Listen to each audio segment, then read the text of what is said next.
No.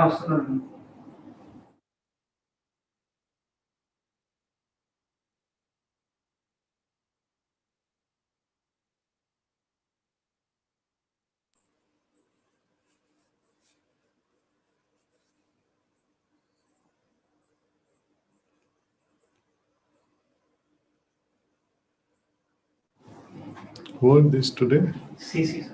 All centered. Today is all CC, sir. Namaste, ji, namaste. Vanakkam.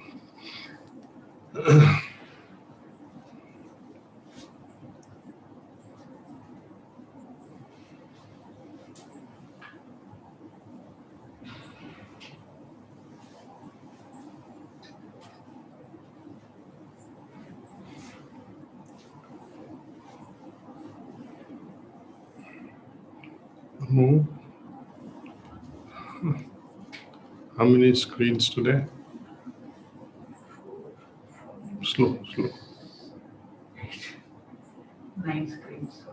Sir, this is Prakash from Chennai. You remember Sister Padma Tondiarpet, whom you met in, you went to their Yes, home. Tondiarpet behind the railway station.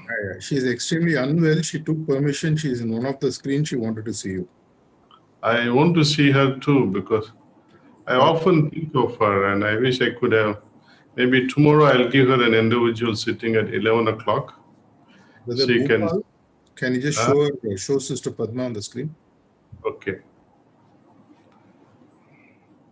Prakash bhai, can you ask her to talk so that we can spotlight her connection? Bhupal, கொஞ்சம் நீங்க unmute பண்ணி கொஞ்சம் Sister Padma பேச சொல்லுங்க. அந்த screen Lokesh pick up பண்ணிப்பார்.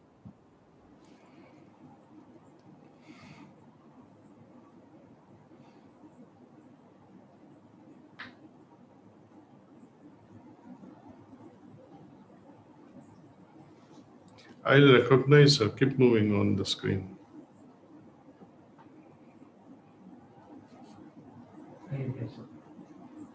Yes. Bhopal, Tondiarpet. Namaskaram, ma. Vanakkam. You have to unmute, Bhopal. Yes, Master. Chariji, Daaji, namaste. Namaskar, ma. Saukyam, ma. Saukyam, Ayya. Okay. Good. I'm happy to see you. Namaste. Tomorrow at 11, if you can. Tomorrow. பத்மாம்மா நாளைக்கு உங்களை 11 மணிக்கு சிட்டிங்ல உட்கார சொல்றாரு. Master sitting கொடுக்குறேன்னார். நாளைக்கு 11 மணிக்கு சரியா? சரி. Okay. Nice seeing you. How is your coconut tree? Is it growing well? Very good. I do remember planting a coconut tree in front of your house. Your children are well? Very good. Good. Master's blessings. Yes. Okay. Thank you. Namaste. Padma. Namaste, Sister Padma. Good. This brings back very fond memories of my time in Chennai, when I started visiting surrounding centers after seeking permission from Master. And we started, I think, with Tondiarpet and started moving to other small places. Her situation, I think, if you all know, perhaps you'll have tears in your eyes, and why masters pay so much of attention to such individuals. Tondiarpet is not easy to travel from all the way to Manapakam. She would get up 3 o'clock, take a bus around 5 o'clock to attend 7 o'clock satsang in Manapakam every Sunday. She would take a bus, and this is all the way behind the railway station, you see. She would open up her house despite of, I think, inconveniences to the family for regular satsang, you see, for Wednesdays and other satsangs. And I think when children are also there and they are not practicing, I think it becomes quite challenging for the family to also balance both spiritual and material life. Though children are great, but it does still create tensions. So she is one of those our Talibans of Zayasmark. Good learners. Taliban doesn't have a bad meaning. It has become bad now, but Taliban is a very, very precious and very auspicious word. If you have heard one of the bhajans, Aftab-e Marfat, which was, I think, composed by Sri Madan Mohan Lal, Babuji's uh, Guru Bhai.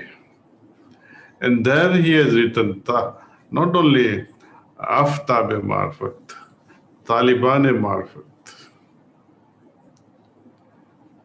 Taliban is a kind of an education with extreme discipline. So I'm very happy that there are still abhyasis of that mental and DNA structure that withstands all kinds of resistances and troubles in life, and yet practice with lots of love. Such people can never experience any fall from heights. It's not possible. We'll take up this aspect later. Let's all offer our prayers.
That's all.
Okay, Prakash, let's move on.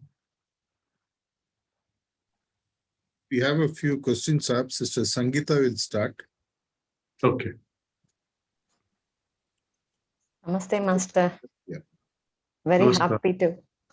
happy to be with you for the past, 3 days, Master. You Thank keep you. surprising us with initiatives after initiatives. This is one of the best. Thank you. I'll start with the first question, Master. Sahaj Marg is radically different from traditional philosophy. While tradition talks about the soul as immutable, indestructible, etc., you have talked about soul divisibility. Can you please tell us more about soul divisibility and the principles of the higher world? Well, I was also brought up with this simple tradition, with the belief that soul is immutable. It is purna, it is perfect in its nature, that you cannot add anything to it. This is a traditional belief. According to Lalaji Maharaj, he in fact claims so boldly in Truth Eternal, if you go through Truth Eternal, you will find these statements that the world believes it or not, or Shastras and scriptures believes it or not, or Pandits and priests believes in it or not. But I declare, he speaks so boldly about this truth, that soul is divisible. And I think this is a first of a kind statement from any sage of caliber putting before the mass. And imagine this was in 1800 something when he must have written all these things. Now, a skeptical mind would say, oh, how is that possible? How can soul be divided? How can soul undergo multiple divisions? But we have undergone infinite division, not just multiple divisions, but infinite divisions when we were separated from the source. Aren't we divided into millions and billions and trillions from the source? So how is it not possible that this soul can also further divide? Another scenario that comes to our awareness and experience in some cases, take for example, the soul of our master, Chariji Maharaj.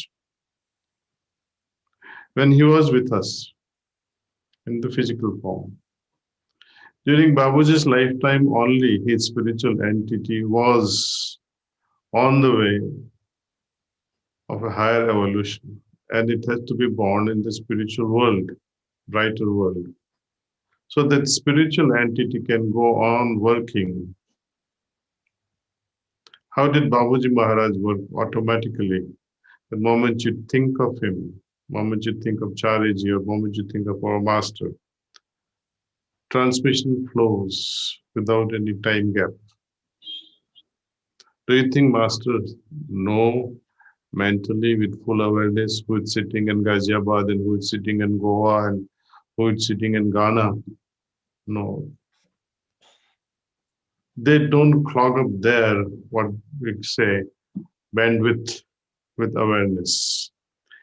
We are looking for awareness, but when you have confidence that my entity will take care of everything, you have nothing to worry. You are fully relaxed. Your own spiritual entity is in full action. It takes care of it. I often wonder, you see, sometimes why, sometimes, but often, all the time rather. There was a time from 2008 onward until 2017 or so, our medium. She used to take regular sittings from nearby preceptor. Since she was so immobile, this preceptor would go once a week to her house and give her sittings. And time came, preceptor also for whatever reasons could not give individual sittings in person to her. So she was a bit annoyed. Her annoyance used to, I think, hold her so much, then she would start complaining to Babuji Maharaj. Now she does not give me sittings anymore. So Babuji directed her in 2008, why don't you talk to your son? He will give you a sitting. So that's when our relationship really started. I started giving her sittings every Monday at 11 o'clock. Her time 11, so it used to be 2 o'clock, 3 o'clock. Now, sometimes because of this time difference between France and India, it would be like lunchtime for us, and for her, it's early morning time. And often I would be busy with some activities in Manapakam or busy with doing things of my own personal need. And when I would say, oh, I'm not able to meditate with her at 11 o'clock. Now, what would happen in such scenarios, you see? I would give her sitting ahead of time, 2 hours ahead of time at my convenience. And whenever she sat, she would get the sittings. And Babuji would also confirm with the message. These messages are not out as yet. But the whole gang, as they say, of masters, they will come together and dissect the entire sitting, what happened at each stage. And this feedback from her is a jewel of information for my working. Then I could understand how spiritual entities really work. Now, when you talk of liberated soul, today, Sri Parthasarthiji, our astrologer from Chennai, wrote me a mail that please elude us on this aspect of liberation at the moment of death by simply remembering the Lord. Liberation is not that easy. We all believe that, oh, you remember but when you're calling your son who is Narayana and you think you're addressing Lord Narayana, will your vibratory level change just by thinking of your son whose name is Krishna or whose name is Narayana? It can never happen. Babuji Maharaj has categorically advised us through whispers that at the moment of death, the vibratory nature of the soul, according to its matching or according to its resonating principle, it will go to that dimension which matches exactly like lock and key. It fits in like lock and key. Now, at the moment of death, how are you going to calibrate or fabricate your spiritual condition? All your life you have been a crook, and how are you going to become a saint just by reciting Lord Narayana? It cannot happen. Don't fool yourself like that. If Babuji can write something like that, whole day you've been mismanaging your mind, and at the time of meditation you want to focus it on divine light, it is not going to happen. You better change your lifestyle in such a way that half hour of meditation can become sublime. Just as, we've been also talking in details about attitudes at the moment of conception. Now, the moment of conception is so potent, you see. Often people forget. And we are taught that, you should have attributes or attitude of love, absolute love. Now, when you are busy making love with that huffing and puffing and like animals, how are you going to attract the divine soul, noble soul of a higher quality? You just cannot fabricate your condition at the last moment of making love. Even though you may try hard, it cannot happen. Because vibratory state is nothing but your nature, your gunas, as Lalaji talks of Sat, Rajas and Tamas, these three gunas.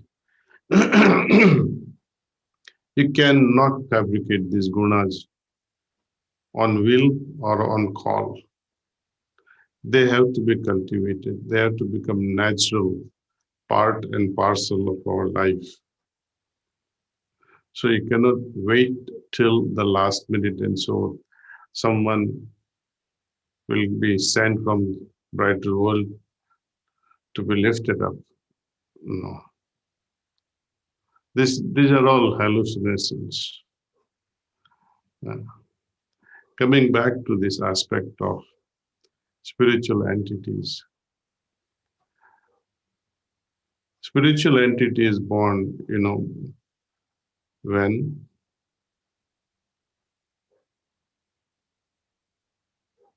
the devotee, the abhyasi, remains in the mental womb of the master for 7 months. Then he will be able to deliver such an entity, spiritual entity, in the brighter world. And that's a promise, it's written, it will happen. See. The key thing is remaining in his mental womb for 7 months. If that doesn't happen, you forget about spiritual entity. You cannot, rather we cannot enter the brighter world on our own. Okay, enough of this and enough of divisibility. Divisibility, I like to add something more to make us understand how it plays out. The true liberation is not that you will not take birth. You have a choice to come back or not to come back. Only a liberated person has a choice. Person who is fed up with this life on earthly existence, it's, oh, why should I go there? There's so much of suffering and I have to go to kindergarten and I have to study nursery again and carry big bags on my back. When I think of it, it scares you, but this is Buzdil. So state of liberation is you have a total freedom. If I have to come back for a particular mission,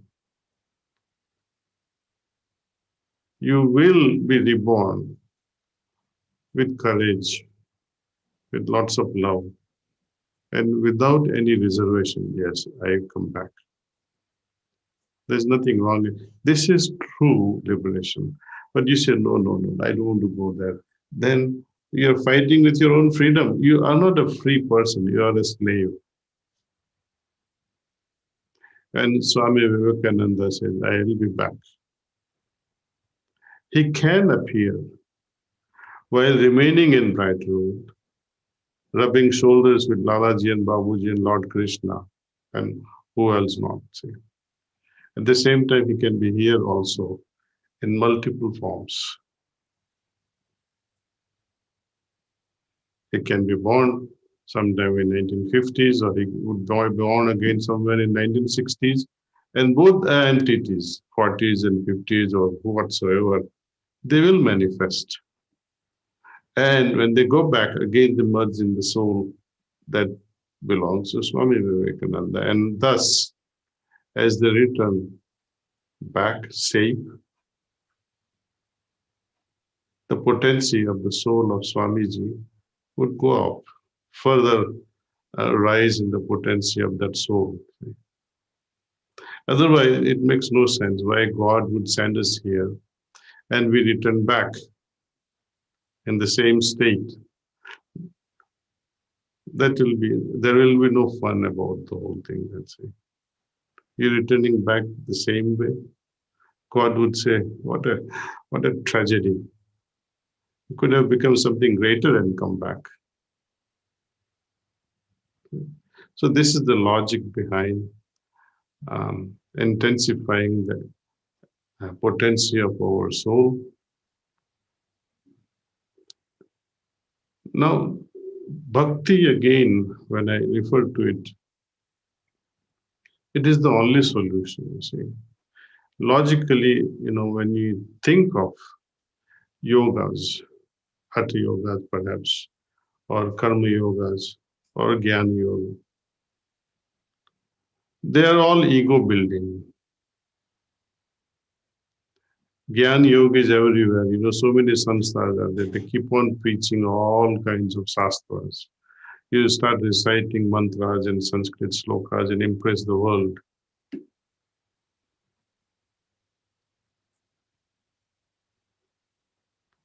But there's so much of ahankar, arrogance with it. And a person with arrogance can never enter the godly kingdom. Same thing with karma yogis and hatha yogis. As long as you have the pride of your karmas and your hat. Hat means jid. Jid karke karna. And how, even in love relationship, this hat or jid doesn't work out. That you are adamantly seeking that it must happen according to my will or my wish. That is hat. So there is no place. Not even liberation can happen to such individuals who are obsessed with karmas, yams, and hat.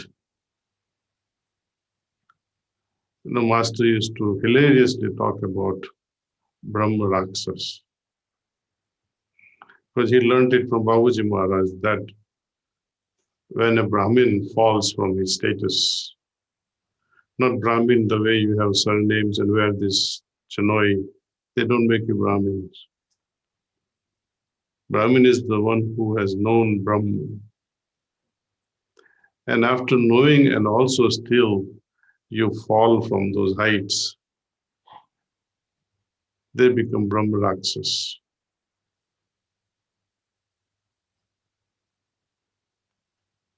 So knowledge also has no place. There is a possibility of a great fall.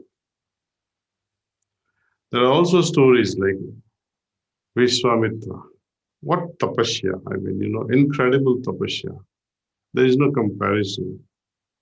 We cannot even do 1% of tapasya, what he did. And yet there is a possibility of a fall.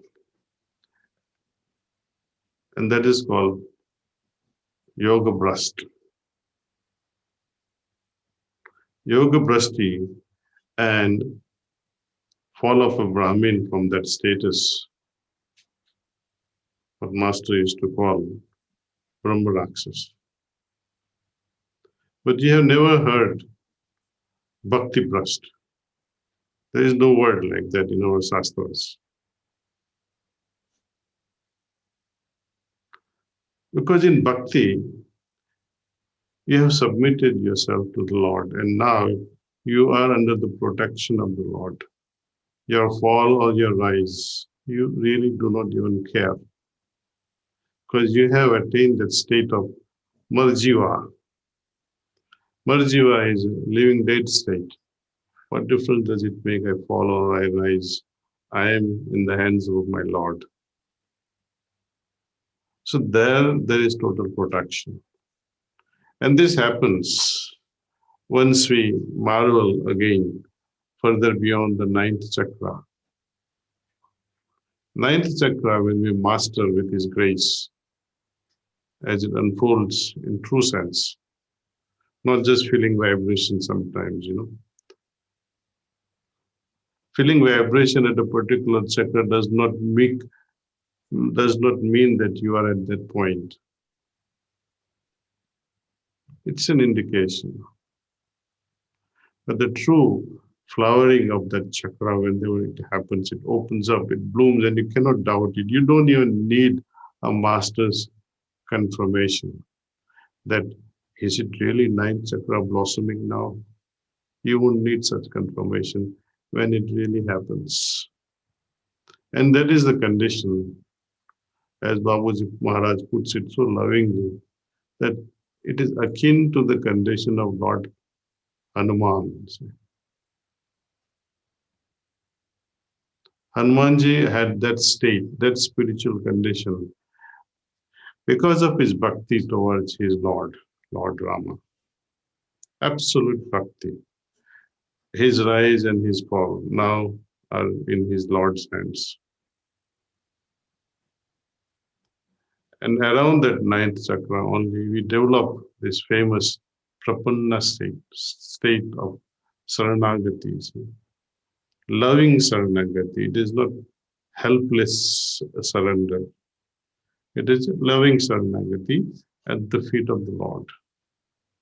Somehow this word that we use in Sahajmarg, surrender and tolerance, I just don't like them. They're so negative, you see. You tell your wife, oh, I tolerate you. Does it sound good? Or your husband, my darling, I only tolerate you. And I doubt if Babuji would use, but we have been describing Babuji was so tolerant. No, he was not that. He was more accepting,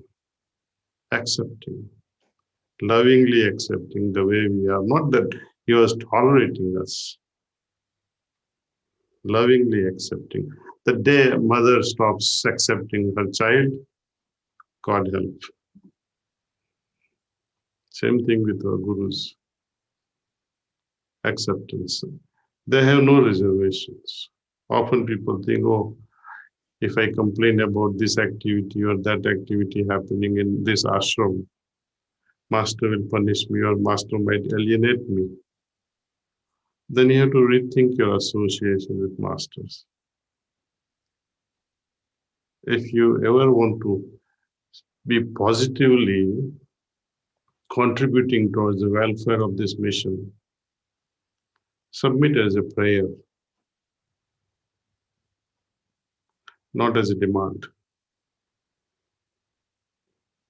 Even if you are right, your demand will not work. It will work against you. Your demands will be fulfilled, but it will not serve you at all. You will be actually crucifying yourself spiritually.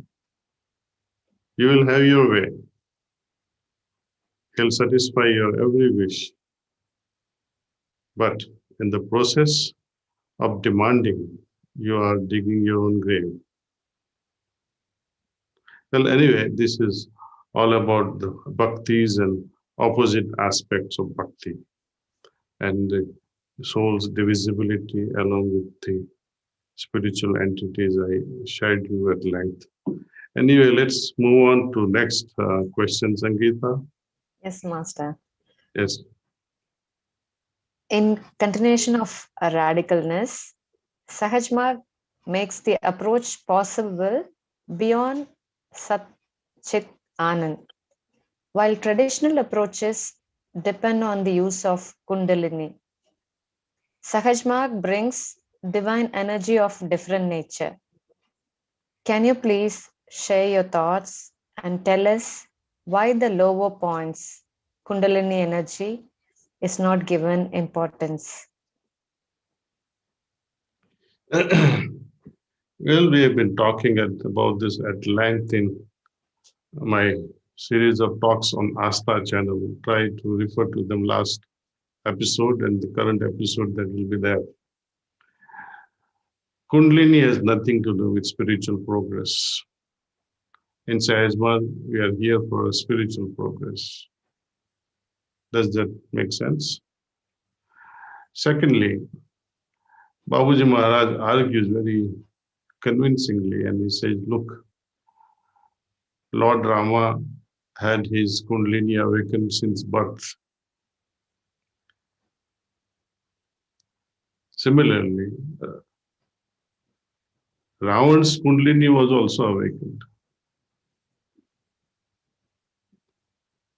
That's all he says. Now, decision is up to you.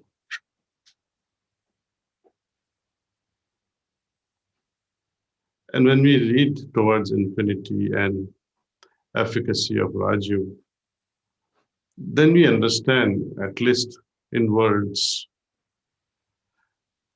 that there are greater powers, infinitesimally greater powers than Kundalini, present in every cell of our body. But more than this, Babuji does not reveal further because we are all power hungry, see. The day we become right instruments in the hands of nature, in the hands of God, in the hands of our masters, right powers will open up at the right time. Bhaktas, they don't seek all these things. They look only for love of masters. Let's focus on love. Says Mark, to me, it's all about love.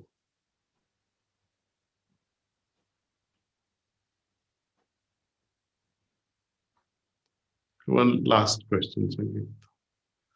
Okay, Master. How come there is nobody asking from Karnataka and Kerala and all that? We have set up, yesterday there were 4, today 4, tomorrow 4. Yesterday there were no questions asked. So today Sangeeta is asking, tomorrow will be Kerala and Karnataka finish off. I mean, also the schedule, but time is running short. No problem, no problem. Go ahead. Okay, Master. How to make the best use of living Guru? How should we look at living Guru in our life? How did you look at Guru when you started your journey, and how did it evolve? It's a tough one to answer. Some of you might think that I'm blowing my own trumpets. So it's not worth answering from my side, I think. Prakash or somebody else can talk on my behalf and share the life they have seen. That's all I can say. That will have to be in my absence. So he has the freedom of talking. Even Rajesh Rathod, he can also share because he had seen my life since 1976. Sister Srimati, Sister Brahma Ben, and unfortunately Brother Rajgopalan is not there. I think they would share some of the lifestyles and my behaviors and attitudes during the life period of two masters. I think it will not be appropriate for me to share and say anything about it. It's not civic, it's not proper for me to say it. So some other occasion you have a session with these 3-4 individuals. Okay. Next one. Yeah, Brother Anil, can you unmute, ask your question? Trivandrum ZC. Thank you. Namaskar, namaskar. How are you now? Fine, Master, fine. You recovered? Yeah. Good, good, okay. Master, with regard to this question only, it is said that if we can consider our master as mother, that is the best form of relationship which is helpful. How to create this relationship, master? Whether a mere suggestion is sufficient or whether we have to do something else. I think it comes naturally in you when we meditate properly and the spiritual states that keep developing in our heart. That itself will resonate with Master with those sentiments. The condition that I have, it creates a level of sentiment in my heart. And each time I have to relate with Master with those sentiments.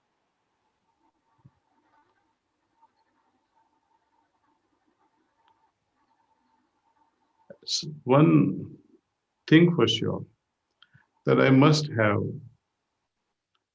some emotional, what we call bond, and treat the Master at some level, either as a friend, a true friend, not like our friendship we have, Lena Dena, you rub my back and I rub your back, not that sort of friendship, but a true friendship. Or take him as your father, or take him as your guru, the way Swami Vivekananda did to his master. He took him as a guru, that's all. You can take him as a father or mother. Or I can add one more thing, take him as your child. Once one of Sister Abhyasi stood up and spoke, I adopt my master as my son. And I like that idea. See.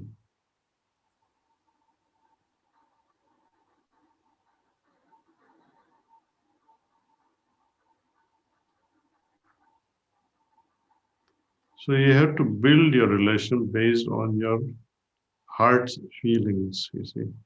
And this relationship will also change until one day will come that now I build this relationship ultimately with this emotional bond. That will come and it will crystallize.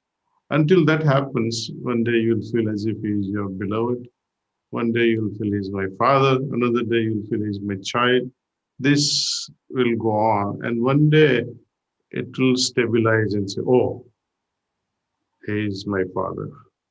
Or you will feel deep in you, he is my child.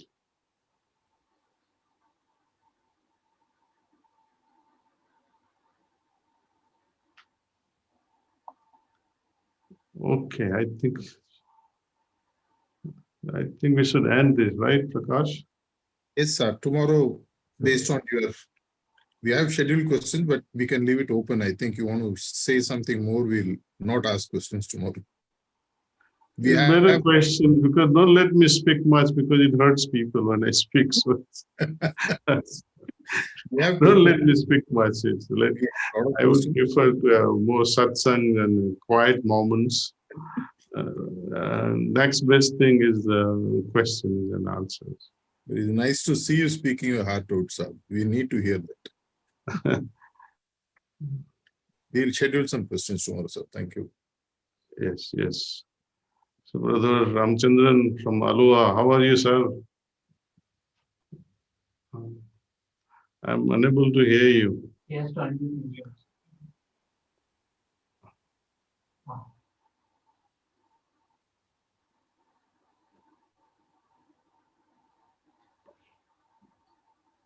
Okay. Ishara is good. Wonderful, wonderful, wonderful. Chalo, I see you all. Thank you. Namaskar.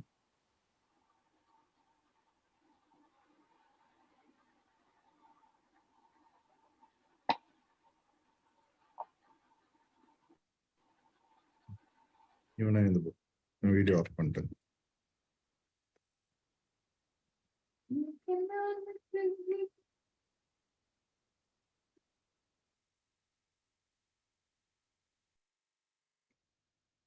Ramsi, you want to say something or we can log out?